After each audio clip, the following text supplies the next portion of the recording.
winner both of Ultima Online and Ultima Fame from years past, which everybody should know about, and if you don't, go pick them up now. We have some questions for you guys. Great. And I will understand hopefully if you can't answer them or you don't want to answer them or anything else. We're pretty open about everything we're doing, so it'll be a challenge to ask us a question we don't want to answer. All right. Fire away. On the Soda forums, a lot of backers that have styled themselves as not-haves are complaining that Portalarium is selling too much stuff, too much fluff, and not enough gameplay to attract backers and points and things like housing, and the add-on and stretch goal stores. Can you please explain why so far there is more focus on the cosmetic aspects when trying to attract more backers and therefore funding? Excellent. That's an excellent question. Wow, and very long too. But I think the question was longer than I answered it. Yeah, well, of course, fundamentally, we're trying to make sure we're not doing pay to win. And so the reason why we're not selling giant swords and cannons is because we're trying to make sure that the things that we do sell are foundationally cosmetic. Because we think that's the way we can allow people to rationalize giving us more money to make themselves feel and look cooler without being able to dominate other players. Hopefully we're also effective with the things we just this round put in the add-on store. You'll see more things that are working towards. We have the stretch goal store, which are actually going to help us progress towards more features for everyone. But we're trying to specifically avoid things that let you beat others.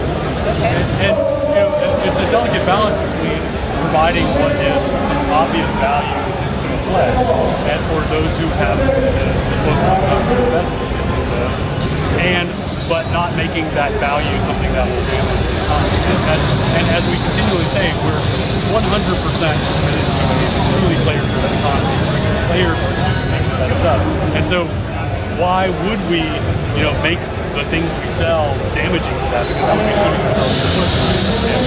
And then as far as the, why are we focusing on the club? Well, that's simply a misperception, because we every single update we add content that has nothing to do with housing the club. I mean, crafting, we've got the crafting system in there, we've got iterations on combat, iterations on AI, more creatures to fight, different things related to time of day. We're doing lots of stuff that has nothing to do with the club. So I think that's just a misperception issue, and maybe the burden is on us that we need to do a better job of possibly communicating, but we try to include in all the updates, here's all the stuff we're working on, and if you actually go look and start parsing that, how much of the deliverables in each of our releases, how much of that is related to the quote club, and how much of it is related to the hardcore gameplay, you'll see it's at least a 50-50 split, if not heavier way on the game system. And you see our answer was as long as the question. It was. Yeah.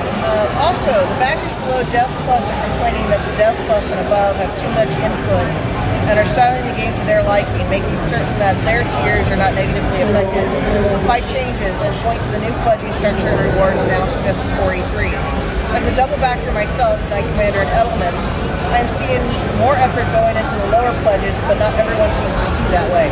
How does the Portalarium team see this, and how do they try to keep the balance? Well, it's a great question, and we actually worked like weeks on making sure that the new pledge structure, the new pledge tiers, all was an even spread across all of them. We introduced a completely new housing type specifically so we could get housing lower in the pledge structure.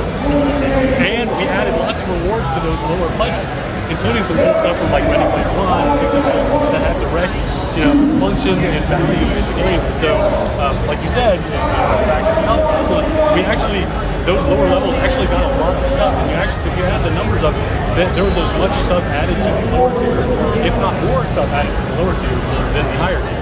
Yeah, including, again, that whole new housing type. And I would all make the same case. I actually think the lower level pledges have, if you just look at the number of free, unique virtual things that they get, the list is much, much longer at the lower tiers than it is the upper tiers. It's actually pretty hard to rationalize,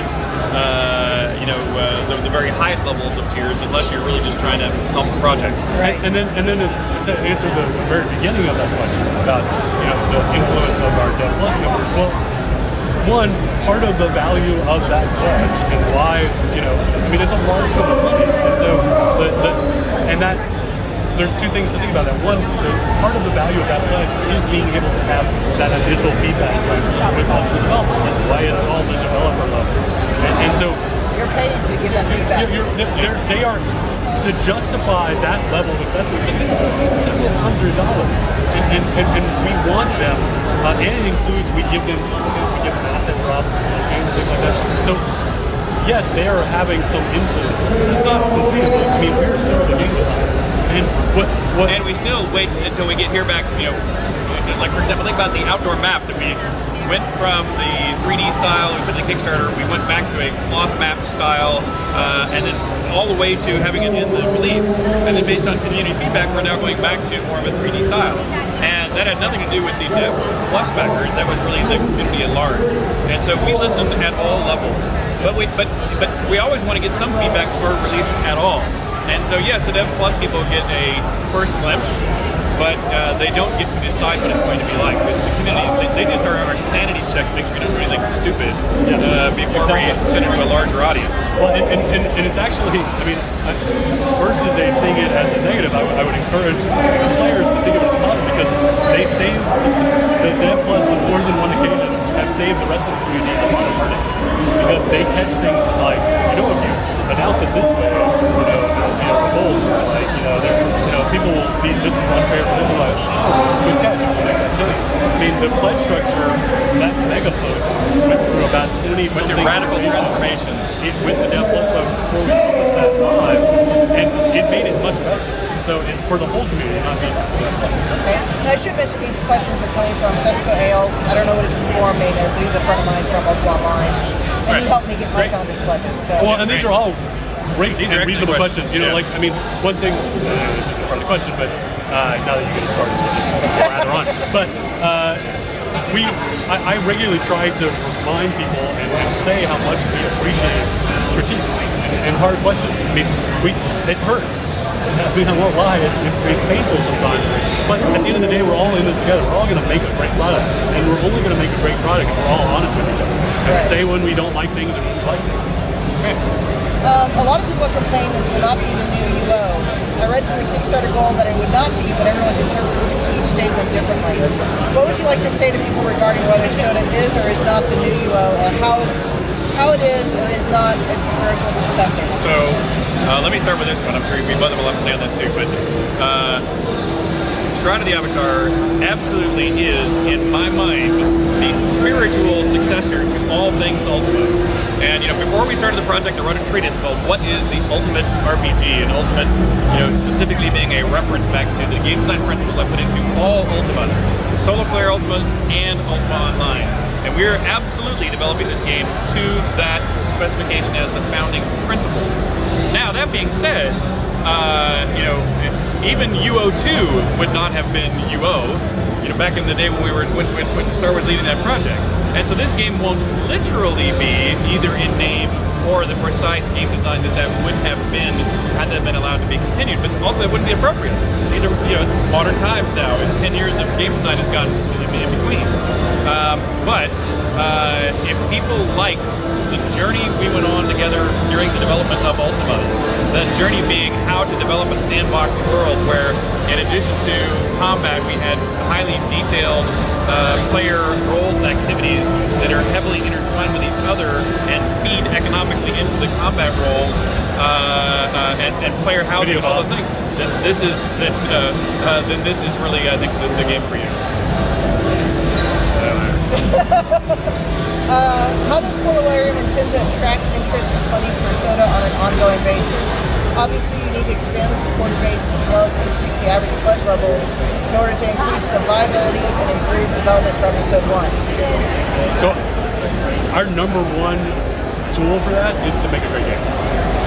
All the other stuff we do, like honestly, being here at E3 and things like that, but those are all frankly irrelevant if we don't make a great game. And so 99% of our focus is making a great game. And then the other 1% is trying to communicate.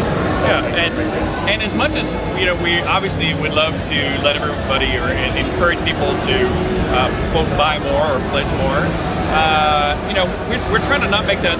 That's really not our number one goal. I mean, we really need to expand to more people, not not get each person to give more.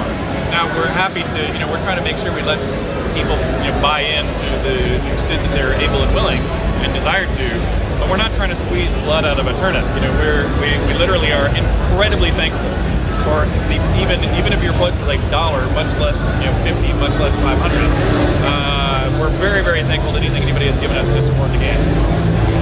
The way we're going to succeed in the long term is to appeal to a broader and broader base of people. And so while on the one hand we're making this for our current backers, so we clearly want to succeed at making the game that they are partnered with us to be making. As we look at what happens after launch day, we need to make sure that the game is well suited to attract an even broader audience.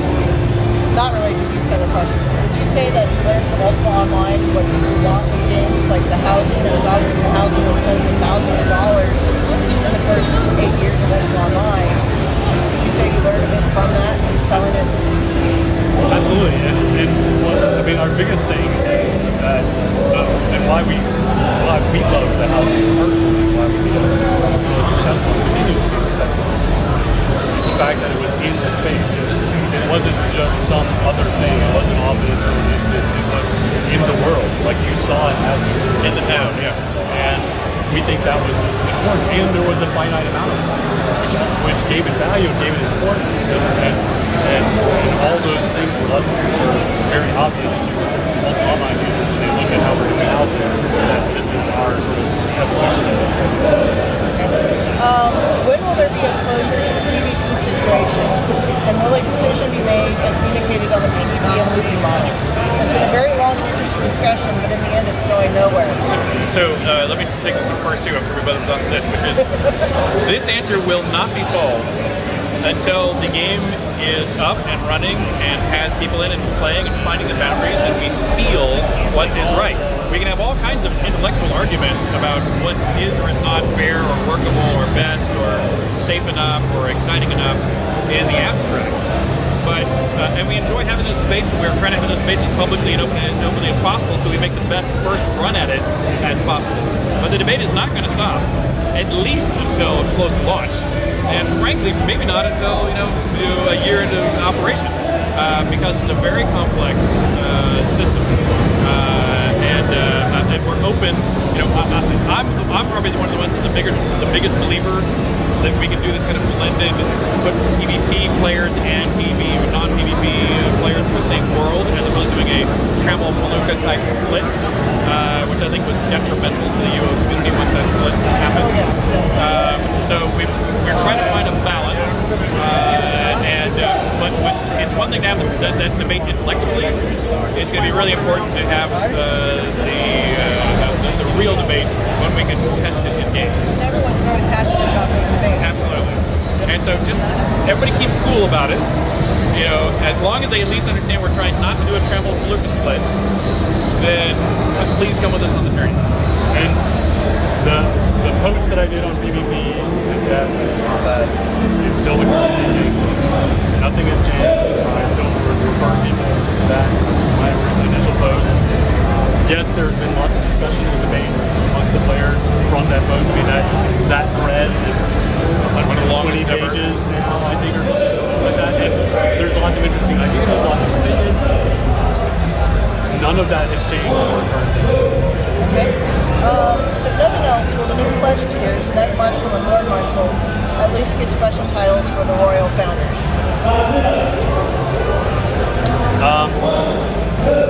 It's a good question.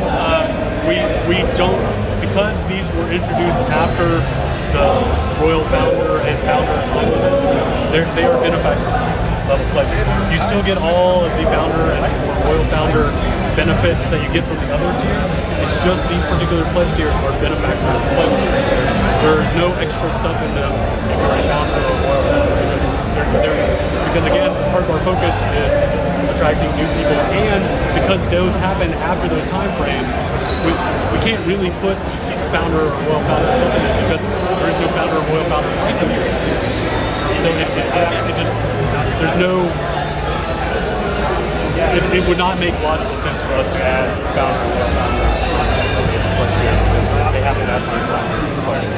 Now, what is something you both learned, or each of you have learned from Ultima Online that you're taking and executing British die.